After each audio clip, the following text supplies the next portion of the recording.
Have you ever tried nettle tea? I tried it for the first time the other day and didn't really agree with me. However, I am now looking at what types of herbs and plants I can grow in my garden and have altered my walk and routines a little bit around here where I go. That is mainly due to a stunning new podcast called Witch from BBC Radio 4. With that title and the gorgeous folksy artwork, I was kind of expecting a bit of a jaunt through history and maybe catching up with some modern people who carry on some witchy Wicca traditions today.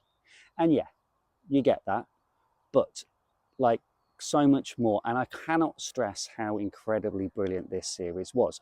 I mean, like, type good, just really, it is so varied in the people it meets and goes from kitchen witches to sisterhoods to an architect who uses the wheel of the year and the phases of the moon to help organise starting projects and addressing lifestyle changes.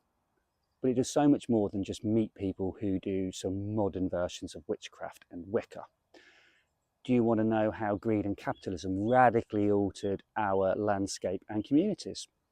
Got you covered. How about why the witch trials weren't as prevalent in northern Scotland, Wales and Ireland? Cool, got you sorted. Why does digging in soil help our mood? Why do elite athletes have magic-y rituals to succeed? And why do big businesses pay hundreds of thousands to a witchy-like consultant? Warm, inquisitive and genuine host India Rackson and her team lead us through a spellbinding series that explores all manner of history, science and how we live our lives. This series also made me do something that I have never done before. When I finished the final 13th episode, I went right back to the beginning and started again. And I can't really just give it a single biscuit rating. It needs a whole new category because this is like a selection box of all your favourite biscuits wrapped into one with history, science, warm stories, intriguing stuff. It's just, I might be going a little bit over the top, but it's brilliant. One of the things that makes it so special is how it makes you feel.